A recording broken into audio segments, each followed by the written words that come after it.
The millionaire only left a coal for his ungrateful children.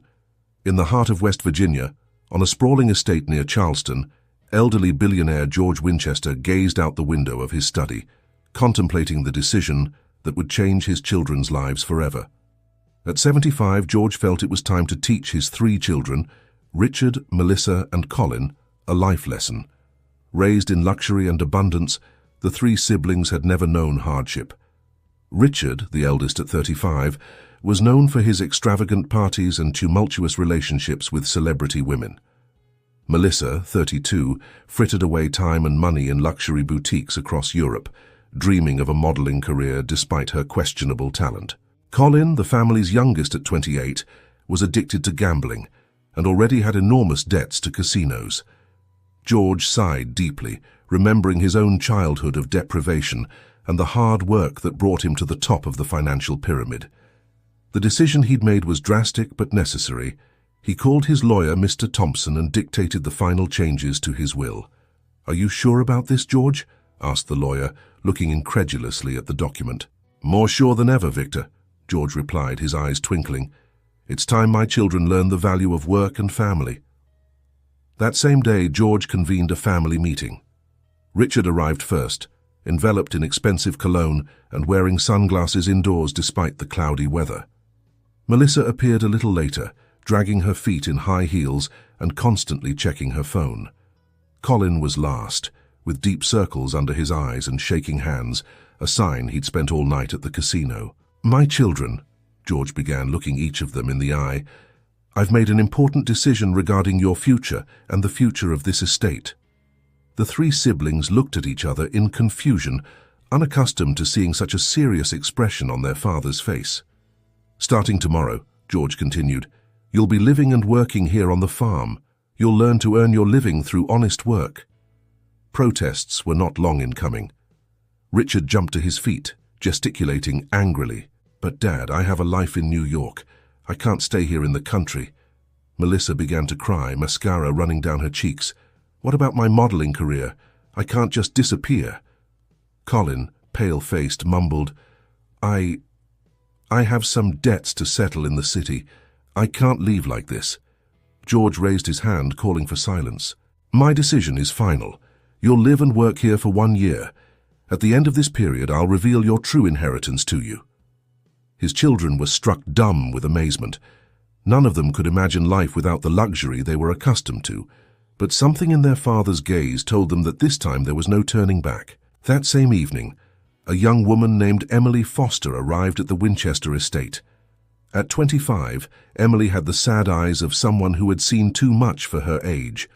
Raised in foster homes, the girl had learned from a young age to work hard to survive. George greeted her personally, smiling warmly. "Welcome, Emily. I'm glad you accepted our job offer." Emily nodded, clutching her old worn bag to her chest. "Thank you, Mr. Winchester. I promise to work hard and not disappoint you." "I'm sure you will," George replied, leading her to her room in the servants' wing. As Emily settled into her new room, George retreated to his study, looking at a photograph of a young and beautiful woman. "Oh, Diana," he whispered, "I hope you'll forgive me from up there for the secrets I've kept all these years. The time has come for the truth to come out." Thus began a new era at the Winchester estate, an era that would forever change the destinies of all involved. The next morning brought a tense atmosphere to the Winchester estate.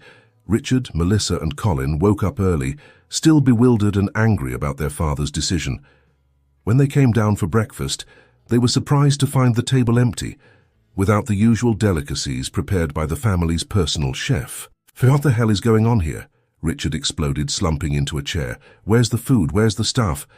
George entered the dining room, dressed simply in work clothes. "Good morning, children. From today, you'll learn to prepare your own meals.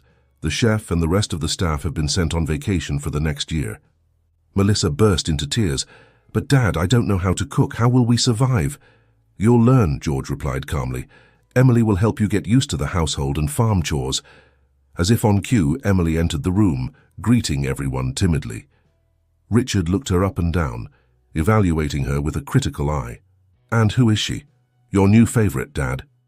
George frowned. "Emily is our new employee and will help you adapt to the new lifestyle. Please treat her with respect." Colin, who had remained silent until then, suddenly stood up from the table. "I can't do this. I'm going back to the city. If you leave," George intervened in a calm but firm voice, "you'll forfeit any right to your inheritance. Think carefully, son." Colin stopped in his tracks, pale-faced. His debts were too large to afford giving up his inheritance. With a resigned sigh, he sat back down at the table. In the days that followed, the Winchester siblings faced challenges they had never imagined. Richard was tasked with repairing the farm fences, physical work that left his hands full of calluses. Melissa learned to milk the cows, crying every time she got dirty with mud. Colin was in charge of feeding the animals, waking up at dawn to feed them. Emily watched them with a mixture of sympathy and amusement. Raised in harsh conditions, she saw beyond their spoiled child facade. One evening, after a hard day's work, she found Richard staring blankly on the mansion's terrace. "It's hard at first," she said softly, approaching him. Richard startled, then looked at her with a tired expression. "I don't understand why Dad is doing this. All our lives he's given us everything we wanted, and now—" Emily leaned against the railing next to him. "Maybe he wants to show you something important, something that can't be bought with money." "What's that?" Richard asked, turning to her. "The value of work, the satisfaction of accomplishing something with your own hands," Emily replied, smiling slightly. "You know, not everyone was born with your privileges." Richard looked at her for a long time, noticing for the first time the depth of her eyes and the gentleness of her smile. For a moment, he felt something new, an emotion he had never experienced in his superficial relationships of the past. In the days that followed, Richard began to spend more time with Emily, listening to her stories about life in foster care and admiring her inner strength. Slowly but surely, he began to see the world through different eyes. Melissa, on the other hand, was struggling with her own demons. One day, while trying to prepare lunch for everyone, she burned the food and burst into tears. "I can't do this," she cried, throwing the apron on the floor. "I'm no good at anything." Emily approached her, putting a hand on her shoulder. "Hey, it's okay. Nobody is born knowing everything. Let's try together." With infinite patience, Emily guided Melissa through the recipe, explaining each step. In the end, when the food was ready and everyone praised her, Melissa felt for the first time in her life the satisfaction of having created something with her own hands. Colin, the youngest of the family, had his own struggles. His gambling addiction made him shake at night, craving the adrenaline of the poker table. One night, Emily found him pacing restlessly through the kitchen. "Can't sleep?" she asked him, preparing a cup of chamomile tea. Colin shook his head. "Thinking about debts, about the casino, about everything I've lost." Emily offered him the tea. "You know, sometimes when we lose something, we make room for new things in our lives. Maybe this is your chance to discover who you really are beyond gambling." Her words made Colin reflect. In the days that followed, he began to get more involved in the farm chores, discovering an unexpected passion for gardening. As the days passed, a subtle change began to occur in the Winchester family dynamics. In the evening, instead of retreating to their rooms with phones in hand, the siblings began to gather around the kitchen table, talking about the day's events and laughing together at their small failures. George watched them from a distance, feeling his heart fill with hope. His plan seemed to be working, but he knew the road was still long and that the secrets of the past would come to light sooner or later. One evening, when everyone was gathered around the fireplace, Richard raised a question that had been in the air for some time. "Dad, you said that at the end of the year you'd reveal our true inheritance to us. What did you mean by that?" George looked at each of his children in turn, then cast a fleeting glance at Emily, who was sitting withdrawn in a corner of the room. "All in due time, children," he replied enigmatically. "But I can tell you that your inheritance is more valuable than you could ever imagine. And it's linked to this farm in a way you don't yet suspect." His words stirred even more curiosity among the Winchester siblings. What secret was the old billionaire hiding? And what role did Emily play in this whole story? The questions multiplied, but the answers were still far from being revealed. Months passed, and life on the Winchester farm took on a new rhythm. Richard, Melissa, and Colin had gradually gotten used to physical work and the daily routine of country life. Although they still longed for the luxury of their previous life, they were beginning to appreciate the simplicity and authenticity of their new lifestyle. On a rainy autumn day, While Richard was checking the fences on the western part of the property, he noticed something strange. A portion of the ground seemed to have collapsed, revealing an opening in the earth. Intrigued, he approached to investigate more closely. "Hey, come see this," he shouted to Melissa and Colin, who were working nearby. The two siblings ran at Richard's call, curious to see what he had discovered. When they reached him, they were left speechless. Before them opened the entrance to an old mine, hidden by vegetation and earth. "What the hell is this?" Melissa asked, looking incredulously at the opening. Colin bent down to examine it more closely. "It looks like an abandoned mine, but why didn't we ever know about its existence?" Richard ran his hand through his hair, trying to remember if their father had ever mentioned anything about a mine on the property. Maybe this has something to do with the inheritance Dad was talking about. Curious, the three siblings decided to explore the mine entrance. With improvised flashlights from their mobile phones, they carefully stepped into the darkness. The air was cold and damp, and the tunnel walls were covered with mold and lichens. After a few meters, the tunnel widened into a larger chamber. In the middle of the room, they noticed an old wooden table, covered with dust and cobwebs. On the table lay a few yellowed documents and an old map of the property. "Look!" Melissa exclaimed, picking up one of the documents. "It's a property contract dated 1952. Richard took the map and examined it carefully. It seems to be a detailed map of the mine. "And look here," he pointed to a spot marked in red. "It says main deposit." Colin, who had remained silent until then, suddenly looked up. "Do you think it could be about coal?" The siblings looked at each other, remembering the strange gift their father had left as inheritance, a single piece of coal for each of them. "We need to talk to Dad about this," Richard said firmly. "I think it's time we learn the truth about our inheritance." When they came out of the mine, they found themselves face to face with Emily, who was looking at them with a worried expression. "I've been looking for you everywhere," she said. "What are you doing here?" Richard hesitated for a moment, then decided to be honest. "We discovered an old mine. Emily, did you know anything about this?" Emily paled slightly, avoiding their gaze. I think you should talk to your father about this." The siblings' suspicions grew. What secrets was Emily hiding? And what was her real connection to the Winchester family? That same evening, the three siblings confronted George in his study. The old billionaire listened to them in silence, his expression remaining unchanged as they related the discovery of the mine and the documents. When they finished, George slowly stood up and walked to the study window, looking into the distance. "The time has come for you to learn the truth," he said in a tired voice, "but I'm not sure you're ready for what you're going to hear." He turned to his children, his gaze stopping for a moment on each of them.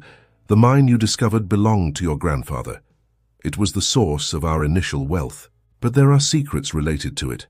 Secrets that have haunted our family for generations." Richard stepped forward. "What kind of secrets, Dad?" George sighed deeply. "Secrets about origins, about hidden family ties, and about sacrifices made to preserve this wealth." He walked to a hidden safe in the wall and opened it, taking out a stack of old documents. "Here are all the answers to your questions, but I warn you, once you read these documents, nothing will ever be the same." Melissa, her hands trembling slightly, took the documents. "We're ready, Dad. We want to know the truth." As the siblings began to leaf through the documents, expressions of shock and disbelief appeared on their faces. Colin was the first to break the silence. Emily is our half-sister." George nodded slowly. "Yes, the result of a relationship I had in my youth, before I married your mother." Richard, pale-faced, looked up from the documents. "And the mine, does it really contain coal?" "Not just coal," George replied, "but also something much more valuable, something for which many would be willing to kill." The atmosphere in the study had become oppressive. The Winchester siblings realized that their lives were about to change forever. Family secrets were coming to light, and along with them, new challenges and dangers were looming on the horizon. As night fell over the Winchester estate, no one noticed a figure sneaking onto the property, hiding in the shadow of the trees, and looking with interest towards the place where the mine entrance had been discovered. The days following the discovery of the mine and the truth about Emily's origins were filled with tension at the Winchester estate. Richard, Melissa, and Colin were trying to process the shocking information they had learned and the relationships between them and Emily had become complicated and strained. One morning, during breakfast, Melissa burst out, "How could you lie to us for so long?" she asked Emily with tears in her eyes. "You pretended to be just an employee when in fact you're our sister?" Emily, visibly affected, tried to defend herself. "I didn't lie to you. I didn't even know the truth until recently. Mr. Winchester, our father, revealed everything to me just a few days before he brought you here." Richard, who had remained silent until then, intervened. "And why did you agree to play this game? Why didn't you say anything?" "Because your father, our father, asked me to give you a chance to get to know me without prejudice," Emily replied, her voice trembling. "He wanted you to see beyond labels and origins."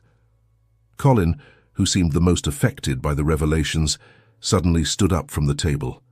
"I need some air," he mumbled, heading for the door. The tension in the house grew with each passing day.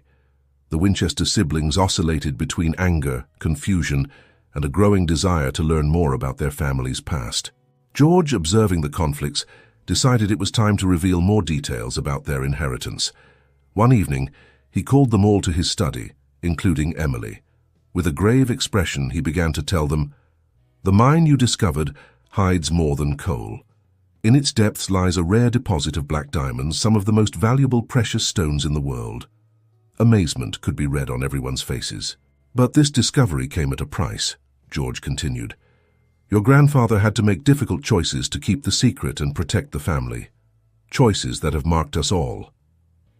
Richard, with a serious expression, asked, "What kind of choices, Dad?" George lowered his gaze for a moment, then continued. "He had to hide the existence of the mine from the authorities, make deals with dangerous people, sacrifice relationships and even lives to keep the secret." Melissa put her hand to her mouth, shocked. "You mean Grandpa did illegal things?" "Not just illegal," George replied sadly, "but also immoral. And I continued to keep these secrets, hoping that one day I could make things right." Colin, who had been listening in silence until then, intervened. "But why are you telling us all this now? Why did you bring us here and put us to work?" George stood up and walked to the window, looking into the distance. "Because I want you to break this cycle of secrets and greed. I want to give you the chance to do something good with this inheritance, to repair the mistakes of the past." He turned to his children, including Emily, and continued, "I've created a secret charitable foundation using part of the family fortune. I want you to take over its leadership and use the mine's resources to help the community and do good in the world." Amazement and confusion could be read on everyone's faces. Richard was the first to break the silence. "But what about your businesses? The empire you built?" George smiled sadly. "My empire was built on the secrets and mistakes of the past. It's time to transform it into something better, something we can truly be proud of." In the days that followed, the Winchester siblings and Emily began working together to understand the complexities of the charitable foundation and the mine. Gradually, old animosities began to fade, as they realized the importance of the mission they had been given. One evening, while working late in George's study, studying documents and plans, Richard noticed something strange. "Hey, look at this," he said, pointing to an old map of the property. "There seems to be a secret tunnel connecting the mansion to the mine. Why didn't we know about this until now?" Melissa leaned in to examine the map. "Maybe that explains how Grandpa managed to transport the diamonds without being noticed." As they discussed this new discovery, they didn't notice a shadow passing by the study window. Someone was spying on them, listening carefully to every word. Colin, who had been quiet until then, suddenly said, "I think we should explore this tunnel. We might find clues about our family's past." Emily, who had gradually integrated into the siblings group, added, "I agree, but we should be cautious. Who knows what traps might be hidden there?" As they planned the exploration of the secret tunnel, they didn't realize that their actions had stirred the interest of people outside the family, people who would be willing to do anything to get their hands on the hidden secrets and riches of the Winchester family. Night fell over the Winchester estate, and in the darkness the mysterious figure who had been spying on them quickly moved away, preparing to report their discoveries to individuals with sinister intentions. At dawn the next day, Richard, Melissa, Colin and Emily were preparing to explore the secret tunnel. Equipped with flashlights, ropes, and provisions, they gathered in front of the hidden entrance, discovered behind an old tapestry in the library. "Are you sure you want to do this?" Melissa asked, hesitating in front of the darkness that yawned before them. Richard put his hand on his sister's shoulder. "We need to find out the truth, Melissa. It's the only way to truly understand our inheritance." Colin, who in recent days had become more determined and involved, was the first to step into the tunnel. "Let's go. The longer we wait, the harder it will be." As they advanced through the narrow and damp tunnel, the tension grew. The stone walls seemed to hide centuries-old secrets, and the echo of their footsteps created an oppressive atmosphere. After walking for almost an hour, the tunnel suddenly widened into a larger room. In the middle of the room was an old wooden table, covered with yellowed maps and documents. "Look!" Emily exclaimed, picking up a dusty journal. "It seems to be your grandfather's journal." With trembling hands, Richard opened the journal and began to read aloud. May 15th, 1952. "I discovered something incredible in the mine today. Black diamonds, more valuable than anything I've ever seen. But this discovery comes at a price. People are becoming greedy, suspicious. I must protect the family at all costs." As they read further, the Winchester siblings discovered shocking truths about their family's past. They learned about secret deals made with corrupt officials, about threats and blackmail, about lives destroyed in the name of keeping the secret. With each page read, the image they had of their grandfather changed dramatically. "I can't believe it," Melissa whispered with tears in her eyes. "How could Grandpa do all this?" Colin, who was leafing through other documents found on the table, added, "Look here, it seems to be a list of names and amounts of money. I think these are people he paid to keep quiet." Suddenly a loud noise made them all startle. It seemed to be footsteps approaching the room they were in. "Someone's coming," Richard whispered, quickly turning off the flashlight. They quickly hid behind stacks of old boxes, holding their breath. The next moment, two unknown men entered the room, carrying flashlights and weapons. "I'm sure I heard voices," one of them said. "They must be around here somewhere." The other man was examining the table with documents. "Look at these. They're a real treasure. The boss will be pleased." The Winchester siblings and Emily looked at each other in horror. Who were these men and what were they doing here? While the intruders were rummaging through the room, Richard noticed a secondary exit, partially hidden behind an old curtain. With silent gestures, he indicated the direction to the others. Slowly, holding their breath, they began to sneak towards the exit. But just as they reached the door, Melissa tripped over a box, producing a loud noise. "There!" shouted one of the men. "Catch them!" Without thinking twice, the four of them ran down the secondary tunnel, closely pursued by the two intruders. They ran as fast as their legs could carry them, not knowing where the tunnel was leading them. After what seemed like an eternity of running, the tunnel suddenly ended in a natural cave.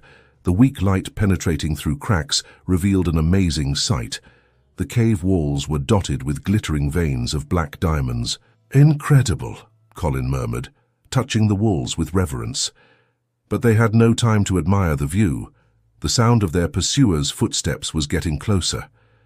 "What do we do now?" Emily asked, panicked. Richard quickly examined the cave and noticed a narrow opening in one of the walls. "Through there," he shouted. "It's our only chance." They squeezed through the opening with difficulty, just as their pursuers entered the cave. The narrow tunnel led them through a maze of passages, climbing higher and higher. After walking like this for several minutes, they finally saw a light ahead of them. They emerged on the surface, finding themselves in an isolated part of the Winchester property, a few miles from the mansion. Exhausted and shocked by what had happened, they collapsed on the grass, trying to catch their breath. "Who were those guys?" Melissa asked, still trembling. "I don't know," Richard replied, "but it's clear they're after our family's secrets. We need to warn Dad." Colin, who had remained silent until then, suddenly said, "I don't think it's a good idea to go back to the mansion now. It could be dangerous." Emily nodded. "Colin's right. We need to find a safe place and think about our next move." They looked at each other, realizing that their lives had changed forever. The secrets of the Winchester family had come to light, bringing unexpected dangers with them. "I know a place where we can go," Emily finally said. "An old friend from the foster home has an isolated cabin in the mountains. No one would look for us there." With this decision, the four set off towards the mountains. leaving behind the Winchester estate and their old life. They didn't know what awaited them, but they were determined to discover the truth and protect their family's legacy, no matter how complicated it might be. As they moved away, they didn't notice a familiar figure watching them from a distance. George Winchester, with an expression of concern and determination on his face, watched his children disappear into the distance.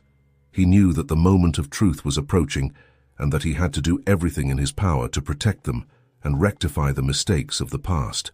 The days spent in the isolated mountain cabin gave the Winchester siblings and Emily the time they needed to process all the shocking information they had discovered. Far from the luxury they were accustomed to, they learned to rely on each other and appreciate their individual qualities. Richard, with his business experience, began analyzing the documents they had managed to save from the tunnel. Melissa, with her social skills, established discreet contacts with trusted individuals to learn more about those who were pursuing them.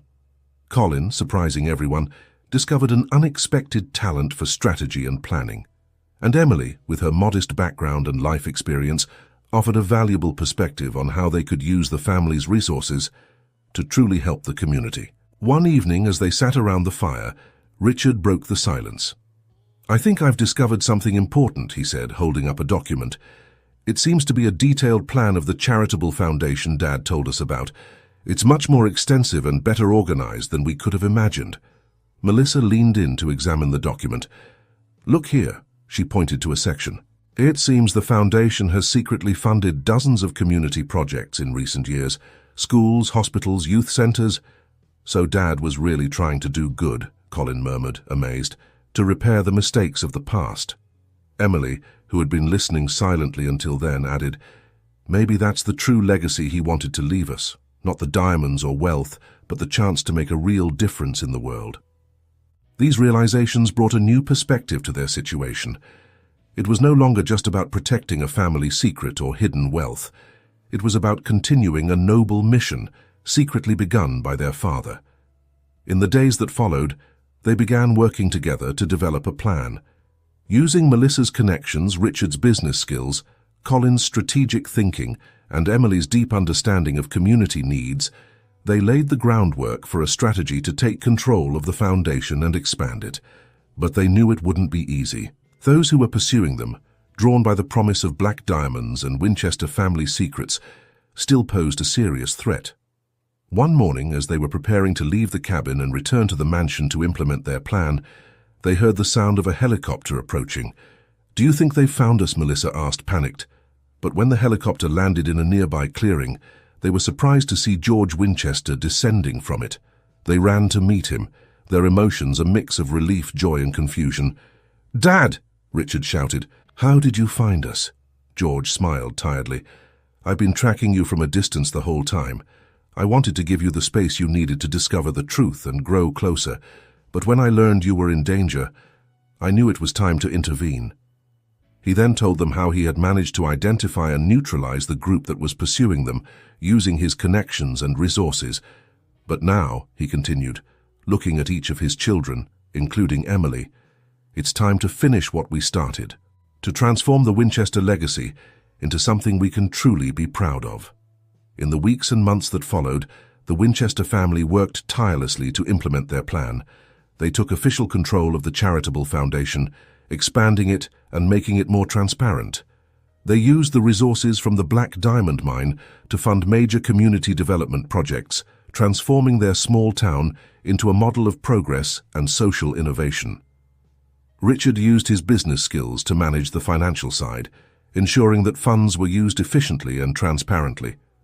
Melissa became the foundation's spokesperson, using her charisma to attract new partners and donors. Colin developed long-term strategies for expanding the foundation's impact nationally. And Emily, with her empathy and deep understanding of the needs of the underprivileged, became the heart of the project, ensuring that every action had a real impact on people's lives. George, proud of his children's transformation, decided to gradually step back, letting them take the reins. On an autumn evening, a year after the start of this adventure, the Winchester family gathered on the mansion's terrace, looking out at the flourishing town in the valley below. "Look at all we've accomplished," Richard said, smiling. Who would have thought we'd end up here when you first brought us to the farm, Dad? George chuckled softly. I knew you had the potential in you, you just had to discover it yourselves. Melissa, holding a glass of wine, raised a toast. To our family, to past, present, and future. And to our true legacy, Colin added. Not the diamonds or money, but the power to do good. Emily, who in that year had truly become part of the family, completed, and to the chance to rewrite the Winchester family story. As the sun set over the Winchester estate, the 5 family members looked to the future with hope. The past with its secrets and mistakes was behind them. Before them stretched a new path, illuminated by the possibility of doing good and leaving a legacy that future generations could truly be proud of. And so the story of the Winchester family continued, transformed and enriched by the experiences they had gone through together. It was no longer a story about secrets and hidden wealth, but about the power of family, forgiveness, and the desire to make the world a better place. In the years that followed, the Winchester Foundation became a model of philanthropy and social involvement, inspiring other wealthy families to reevaluate their priorities and actively engage in developing their communities. And at the heart of this success story was a family that had learned that true wealth is not measured in money or diamonds, but in the positive impact you have on the lives of others.